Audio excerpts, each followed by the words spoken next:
Good morning, good afternoon, and good night, wherever you're tuning in. We are Slava and Jonathan, bringing you the Side Quest podcast, where we talk about character development, stories, and all things that are world building. And we occasionally take side quests, because, frankly, that's how conversations work. Just as a reminder, this whole show is spoiler heavy. So sit back, tune in, and join us on this episode of Side Quest.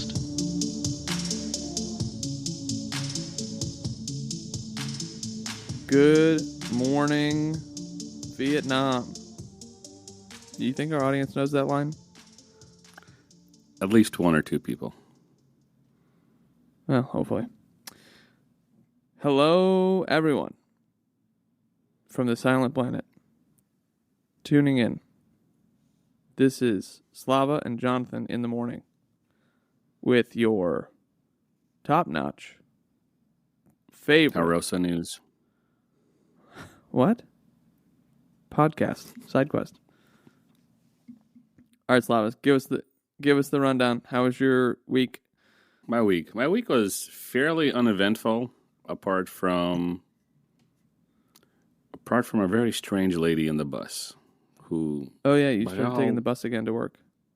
Yeah, by all accounts, spent all day at the bus bay, and then in the afternoon was walking around all confused and disoriented. So, did she get back on your bus afterward as well? Or she was just... No, she left the commuter lot with us, got off at the stop by the office, and then I don't know where she went, but when I was back on the bus in the afternoon, she was walking around the bay. So, I mean, I'm not trying to make fun of her. I'm sure she has some sort of problem, disorder. Her own demons to fight. Yeah, but she's a strange lady. Here's the thing, though. It sounds pretty tame compared to some of the New York and Chicago homeless folks. 1,000 times. 1,000 times. So, what you're saying is your life is boring and uninteresting because you took note of a homeless woman. Because there's nothing else going on in your life. Absolutely. This was the standout moment of the week. It was a nicely dressed homeless woman with 3 bags of laundry muttering in a bus bay. Wow. God bless her. Your life is fascinating. It's almost an otherworld experience. Nope. Trying to tie it into the book. I know. I got it. I got a couple good workouts in this week. It's been a while since I've worked out, which was nice. Feels good. Going on another work trip on Monday. Down to old Dallas. Dallas. I like Dallas. There's barbecue joints there that I wouldn't say are my favorite because I like St. Louis and South Carolina barbecue above all else, but Texas has some decent barbecue joints. I honestly was a little let down the first time I went down there, and the first thing I did, I left the plane and I went to whatever the most recommended joint was for barbecue. And I got it, and it was not bad, but I was like, really? I was expecting melt in your mouth like butter, and it was just it was good, but I was just like, man, I think the hype kind of overdid it for me because everyone's like, oh man, you got to get yourself some brisket from the South. It's the tastiest turd on the West. Okay, I mean, it's good. I mean, it might be $2 overpriced, but it's good. All right, let's dive in. So I sold the last book. Sell us on this book. What are we reading? All right, so this book is by C.S. Lewis, a famed author of the Narnia. Sell it. You got to sell it. No. We're not going over the details. You're just, in a world. It doesn't have to be in a world, but just sell the book, covering the nuances of text. Sell it to me like I'm a starving child who's never read a book before. Well, okay, so are you going to eat the book? Sell it to me like I'm a woman on a bus. This is why I don't go hiking. There's this guy who goes on a long hike, comes across two former friends, one of whom is a sociopath, apparently, They kidnap him and on a homemade spaceship go to a planet. And on that planet, they plan to sacrifice him to the natives, as they call them affectionately. Don't go hiking in the English countryside if you don't want to be taken to No. another planet. No. Unless that's your thing. Unless being stuck in a tight space with two sociopaths is your thing. Yeah. Interestingly enough, this book just dives right in. There's no build up, world building. It's just like, oh hey, this guy's on a hike. Oh hey, these are people he used to know. Oh hey, they drugged him. Oh hey, he's on a spaceship. Very quick. Very quick. But we're gonna detour a little bit to start. We're gonna try something new. And we're gonna talk about the author today. Lewis. Popular author, C.S. Lewis, and then we're going to talk about the world that he built. That's today's episode. And then the next time we'll talk about the actual plot and the characters and things like that. So why don't you tell us everything you know about C.S. Lewis? He was a man and he wrote books. Yes, he was a man. He did write books. He was a professor of English literature at both Oxford and Cambridge. He did... Back in the OG days. Had 2 BBC shows during World War II. Wrote over 30 books. And of course, he's known mostly for Chronicles of Narnia, the Space Trilogy, Mere Christianity, Surprised by Joy, and the Screwtape Letters. He was born into a religious family, became an atheist at 15. He would describe himself as a paradoxical atheist. He hated God for making this world, and then he also hated God for not being God or for not existing, as he wrote. So it's just, that's nothing new under the sun. That's just a typical 15-year-old atheistic angst. And, well, 15-year-olds are but, atheistic angst. I miss being 15 when I knew everything. Yeah. Well, I don't miss being 15. 15 sucked for me. Well, 15 sucked for me too, but I mean, back when I knew everything was a brilliant time in life because I knew all the things. Yeah. Well, I still knew all the things at 23, so I'll go back to 23. At least you can drink and you're not... Although high school was fine for me. I never had the typical high school experience where, I was made fun of, nobody liked me, I was all alone. I mean, I had issues. That's what happened to me. I had issues at home. I had issues at home.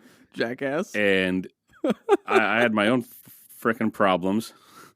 So Popular it wasn't at school. a fun time for me. Parents hate you. Yeah. Yeah, exactly. So you had loving parents, but, got your ass beat every day in high school. Chased by the good jocks. Oh, just like that fat kid from It. Did Henry Bowers ever, carve his initials into your stomach with a pocket knife? No, but a surgeon did. And it wasn't a pocket knife. Left the scars to prove it. Yeah, so, all right, get him back. So, Lewis, atheist for a while, and then through the influence of J.R.R. Tolkien, specifically, and J.K. Chesterton, who was a Catholic kind of lay theologian, which actually became Lewis's moniker, too. He was a layman scholar or lay scholar of the Church of England, which is Anglican. But anyway, because of Chesterton and because of Tolkien and other friends, he was brought back into the fold of Christianity. I'm quoting Lewis now, kicking, struggling, resentful, and darting his eyes in every direction for a chance to escape. You know that he died like 60 years ago? If not longer. No, 60. No. You're right, 60 exactly years 60. ago. Yeah, don't question me. I know all things. 15-year-old me is still 15-year-old me is still alive and well. Living on the inside, hiding in the darkness, waiting to chew on your liver or something. That actually sounds pretty gross. That could be a lyric to a song that a 15-year-old would listen to. Written by a 15-year-old. No, written by Amanda McKittrick Ross. Oh my gosh. All right, so we're just going to switch over here to the Inklings real quick. So the Inklings, really fascinating thing. Not a lot of, but like a handful of books that you're familiar with. Lord of the Rings, The Chronicles of Narnia. What did Charles Williams, right? He wrote that sci-fi series. Oh, I can't remember.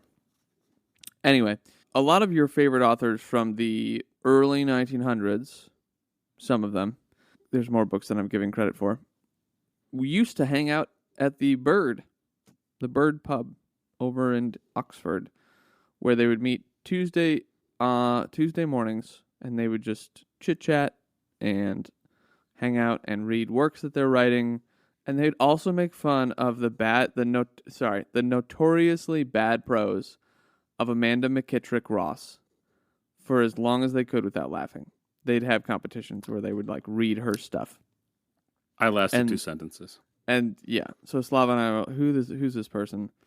And Slava told me that there was an article in 2013. What was it called? It was by The Guardian. It's a UK publication. And the article was titled, Is Amanda McKittrick Ross the worst novelist in history? So I guess there's at least some prevalence to modern day folks also thinking that she's terrible. But that's not all they did. Warren Lewis, C.S. Lewis's brother, said, properly speaking, the Inklings was neither a club nor a literary society, though it partook of the nature of both. There were no rules, officers, or agendas, or formal elections, as was typical for university groups in their time. The Inklings were all male, and readings and discussions were of the members' unfinished works. Principal ones were All Hallows' Eve by Charles Williams, Out of the Silent Planet by Lewis, and Lord of the Rings by Tolkien. And they would just get together. And there's actually a bunch of them. In my mind, when I first heard about this when I was younger, I thought it was just like Lewis and Tolkien and like one or two other friends. But what I found out in doing a little research for this episode was actually Christopher Tolkien went to the Inklings as well for a while. And Christopher Tolkien is the, not predecessor. Who's the person who takes over after you die? What's that called? The successor. The successor of the Tolkien Trust. And so he was put in charge of all of the books after Tolkien died. Now, in the last few years, he actually ended up releasing some works that his father was working on that he never got around to. One of which was Children of Hurin, which is a synthesis of sources that Tolkien had wrote. He also put out, I want to say it's Beren and Luthien. Yeah. And a lot of the stuff he would just take credit for editing because it never got finished. My understanding is that he didn't actually write anything new, which is a real bummer because when you, and I realize that this episode's about Lewis, so we'll get back to him in just a second, but when you are the successor of something as incredible as Lord of the Rings, at least give us something, like at least try. I don't know, like I'm just a little annoyed because it's like the kickoff world that spurred fantasy. Tolkien is like the grandfather of fantasy, and his son had the opportunity to do something for it, and he did good things. Like, don't get me wrong, I'm not just badgering the badger, but I would have liked to have seen him try and write something from, just pick, there's like thousands of years to pick from. Pick one. Just pick an area and then start writing from there. In the middle, you know? Anyway, enough about my rants on Tolkien. Go for it. I was going to take a little side quest and read you a couple lines of Amanda McKittrick Ross prose. Oh, boy. To the audience. Sure. Yeah. I get it. Here we go. Sympathize with me indeed. Ah, no. Cast your sympathy in the chill waves of troubled waters. Fling it on the oasis of futurity. Dash it against the rock of gossip. Or better still, allow it to remain within the false and faithless bosom of buried scorn. It's rough. It's rough. Yeah. There's the last line. I promise. Side quest over. Do not sit in silence and allow the blood that now boils in my veins to ooze through cavities of unrestrained passion and trickle down to drench me with its crimson hue. Oh, I'm done. I can't even, man. That sounds like something that I would have wrote in freshman year. I did write that kind of stuff, I think, in freshman year. and then quickly burned it, realizing my mistake. And said, You "Yeah, didn't what, burn Slava, it you're not gonna be realizing a your writer." mistake. You thought you were the shit. Yeah, I had too much self-hate for me to think I was the shit. All right, fair enough. Anyway, side quest over. That's Amanda McKittrick Ross. Everybody, Check her book out. Check her book out. Oof. All right. Any other thoughts on Lewis before we switch over to talking about the world that he built in his sci-fi series? well, I think we got all of it. You know, young man becomes atheist, becomes a scholar, becomes a Christian, writes 30 books, 5 or 6 of which have a heavy influence on literature and, you know, the I think world. it's 8.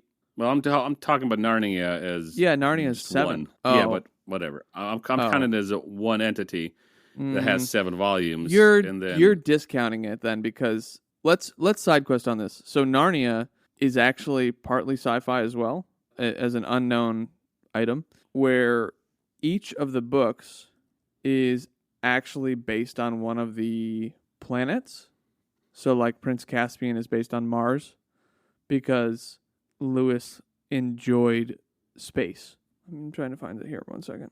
So Narnia stories were designed to express the characteristics of 7 medieval planets: Jupiter, Mars, Sol, Luna, Mercury, Venus, and Saturn. So, Interesting. Never knew that. yeah, the first time I heard that, it was fascinating because I was like, what? Who, really? So Jupiter is the Lion, the Witch, and the Wardrobe. Prince Caspian is Mars. Sol is the Voyage of the Dawn Treader. Luna is the Silver Chair. Mercury, the Horse and His Boy. Venus, the Magician's Nephew. And Saturn, the Last Battle. Now, I think we could do a full episode looking at each of those. I think you told me you didn't like Narnia. Is that right? I never got into it. I didn't not like it or hate it or whatever. It was the same thing with Dostoevsky. I don't know what that's about, but that's what it is. But if we're going to do a thing about it, I might be able to be talked into doing it. Well, yeah, we would come back to it. You know, we've got a bit of a schedule here, so we're going to do 2 episodes on Out of the Silent Planet. We're halfway through this one. Then we're going to dive into Dune, which is probably going to be at least 4 episodes, maybe 6, if we can get some. I've got a couple friends who've read it and love the book, and we'd love to get them on to chat about it. One is my friend Jake, and then another one, Chris. So people who haven't been on before, but schedule's pending. Yeah, Dune will probably be 5 or 6. I'm guessing. Yeah, that sounds about right. Anyway, so I think it'd be really fascinating. Even this could be one of those side episodes that we do from time to time, where we don't have to necessarily read all 7 of the Narnia books to have this discussion, but we could do a little bit of research and dive into Lewis as an author who clearly was fascinated with the solar system, at least in some stage. Also, for those who aren't in the know, I believe Sol, that I referenced a minute ago, is the Greek sun god. So Sol would be the sun. So Voyage of the Dawn Treader would be based on the sun, just in case you didn't know that. I didn't know any of that. It's fascinating to me because it's fantasy. The Chronicle of Narnia is falls in the same realm as fantasy, story, fairy tales, things like that. And his inspiration came from, the world around us, the heavens above, which is just fascinating. So, Out of the Silent Planet is sci-fi, and we've had a little bit of this discussion, but I think it's a conversation that will come up from time to time, is what makes this book sci-fi?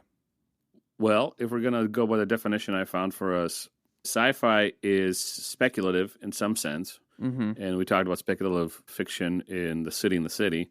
In some sense, sci-fi is speculative because it says, okay, what could happen in the year 3054 if humanity continues to excel and evolve technologically? And then how would we deal with that? And what would the world look like? And then the author, in his present time, could use philosophy of his day or previous ages and grapple with what humanity would be doing in 3052, given the author's opinion on its trajectory. Right. So that's sci-fi. It speculates what would happen in the future, technologically speaking, but also involves philosophical questions. That's kind of a boiled-down definition, in my opinion. So that's sci-fi. Here, it's sci-fi because it talks about a technology that is not known to the others around Ransom, who's a character in the book, but these two scientists who created a spaceship and are able to, space travel. So that's where the science fiction comes in. And there's the speculation is this Malacandra planet, which is completely different than Earth, but it has living beings who are cognizant, who create songs and poetry and boats, and they fish and they hunt, and they have societies. But their culture and their philosophy, if you will, is vastly different than the Earth's. And through that, Lewis talks about good and evil and humanity's propensity towards doing evil and being at war and being selfish. And he does touch upon very tangentially the creation, who creates, is the God who created Malacandra, the God who's in charge of Malacandra, the God who's in charge of Earth, who's he calls bent, because Earth is very much bent, as to use the Malacandrian word, as compared to the society and Malacandra. So that's where the sci-fi comes in, the speculative part for me. That's all true. Do you remember the name that the Oyarsa gives God in the world? No, I don't. King of the Eldila, in opposition to Bent Oyarsa of Earth, the Nice, and the likes of Weston and Divine. So I also believe that this would be classified as sci-fi. I just like to pull up this question that we talked about before where, okay, the things that happen that are sci-fi here is they jump on a spaceship and they go to another planet. But otherwise, it's an adventure book on this other planet, right? We see, and the thing is, I don't feel like in the reading of this that the book slows down very much.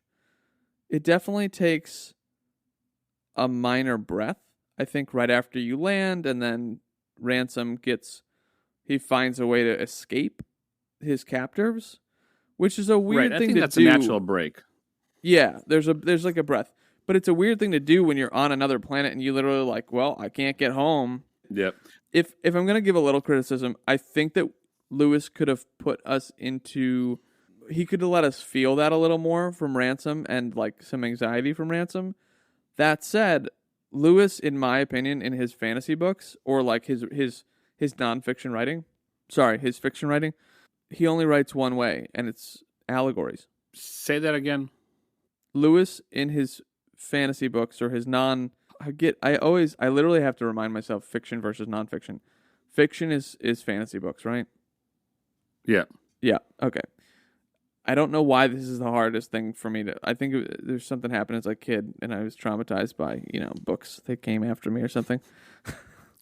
The kids that made fun of you would throw books at you. Yeah, probably. Particularly the whole set of Chronicles of Narnia hardcover set. I've got the scars. I've got the silver scars on my hands to prove it. So his fiction books, in all of his fiction books, all he writes is allegory. Personal opinion. Narnia is an allegory. This sci-fi trilogy is an allegory. Yeah, that I agree with completely. So can you quickly just tell us, A, what an allegory is, and B, why this book is an allegory? Sure. Well, an allegory is when you use a story to tell another story, right? So you use a simple story to talk about more fanciful or more intellectual, more dark things, maybe if you want to discuss evil or death, discuss something that's more beautiful like love and the birth of children and friendship and the bonds of brotherhood. You want to talk about those things, or you want to talk about something religious like the death and resurrection of Christ and its meaning for humanity. You put it into a fictional world like Narnia, and you discuss it by putting words into the mouth of the characters where they discuss those things within their world, the world that you built for them. And then the reader goes, oh, I can identify with, Ciri. Remember Ciri and Warbreaker? I can identify with Ciri because I went through that as a kid for me. But here it's even a little bit more intimate, if you will, where the whole story is not just a character you identify with, but the whole story is meant as a discussion of good and evil, love and war, brotherhood and betrayal, whatever. Christ, Buddha. So that's an allegory. And why this book is an allegory, because it's so fanciful. It's a sci-fi book. They go on a different planet, these three guys, and Ransom is the one, he's the POV, right? He's the main dude. He's the protagonist. And it's him having conversations with Divine and Weston, whatever their name is, about ethical things. And then him having conversation with the Malacandrian creatures, and even the Malacandrian Hoyarsa, the god of the planet, talking about, well, epistemology, metaphysics, and ethics. Like what we all often mention, at least I do, often mention on this podcast, those are the three bedrocks of a worldview. You can't escape it. And through those three things, you have whatever you believe, why you would you react the way you do to anything. So Ransom, through Ransom, C.S. Lewis is having conversations about the human predicament, and the human propensity towards evil. And I'm sure there's more deeper conversations going on. But again, just for a cursory answer to your question, that's what's happening there. Yeah, so I'm going to expand a little bit on the allegory for this book as well. It's noted that Ransom is actually based on Tolkien himself, partly Tolkien and then partly Lewis, right? Right, you mentioned that. Yeah, so Ransom himself is a philologist.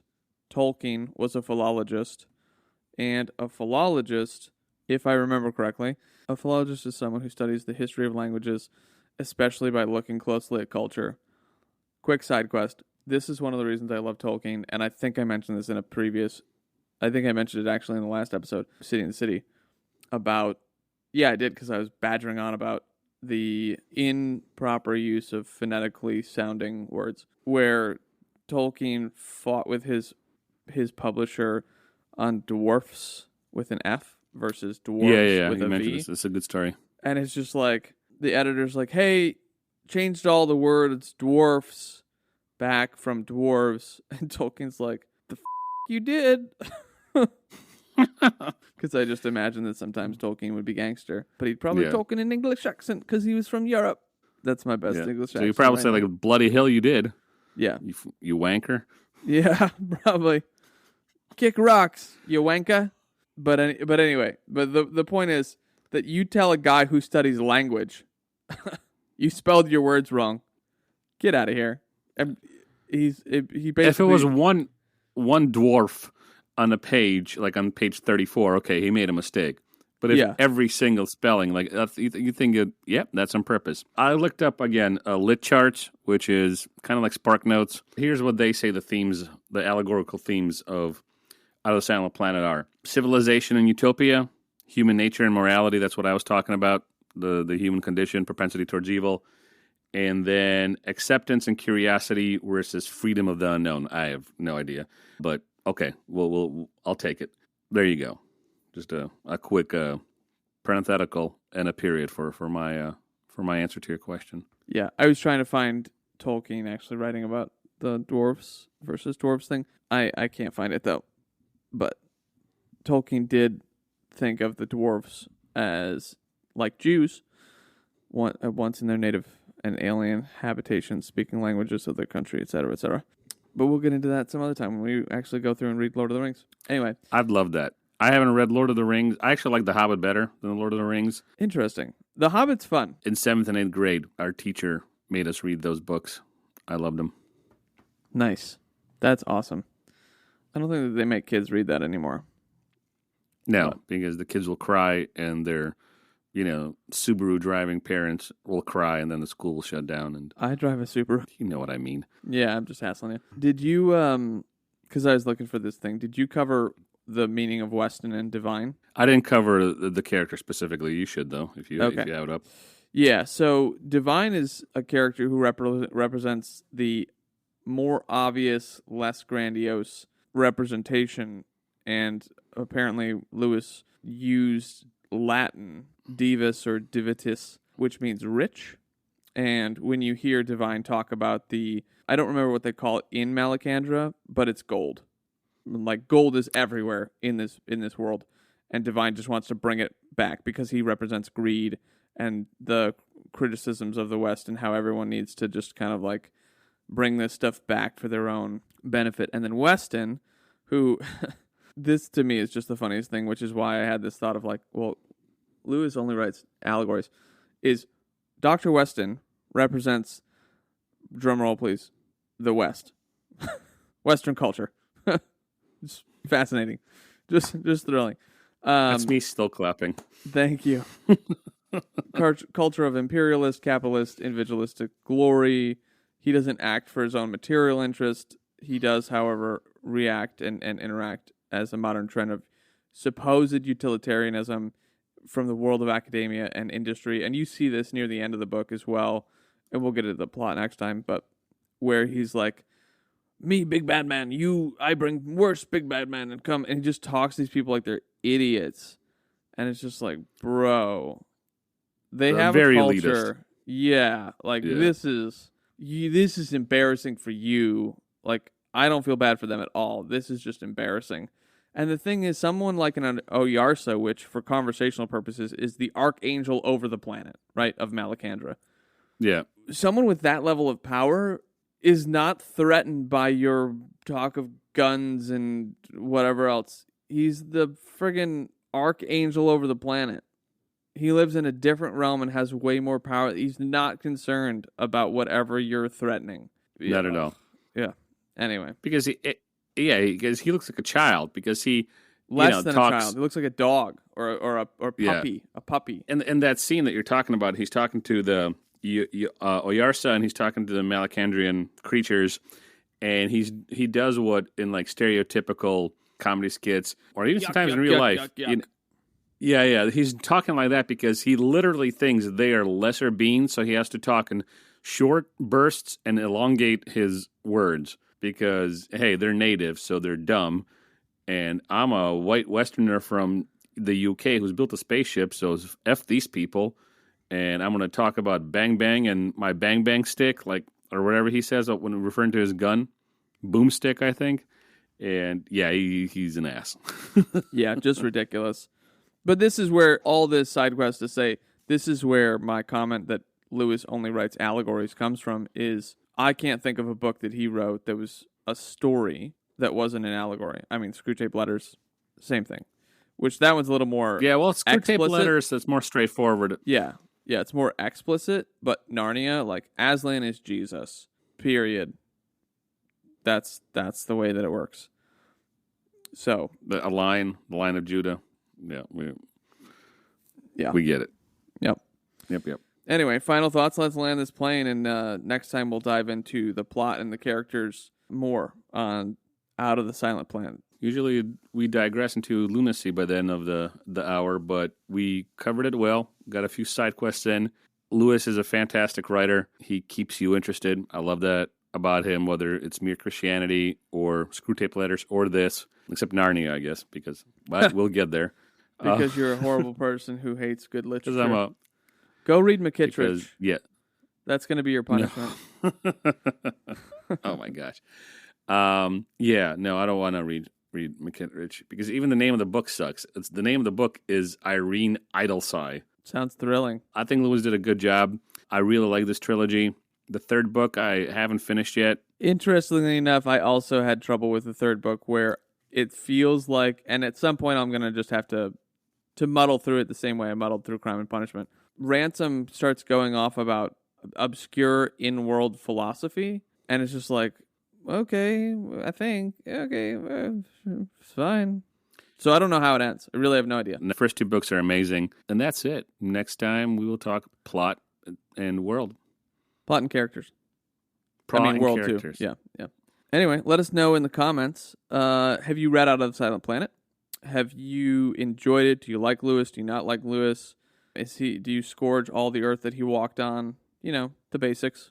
Hit us up on YouTube or TikTok. We're really inconsistent on posting on both of them. So, let us know that you are the internet and you do the things. Do you, like Lewis, hate God because he doesn't exist? And hate There's a lot God of passion. because he does exist? Interestingly, just a final note on atheism because you prompted it. It's so fascinating to me that atheists are so devout in their hatred of this being that they say don't exist. We don't have to go down this road, but just like, it's fascinating to me. That is what it is.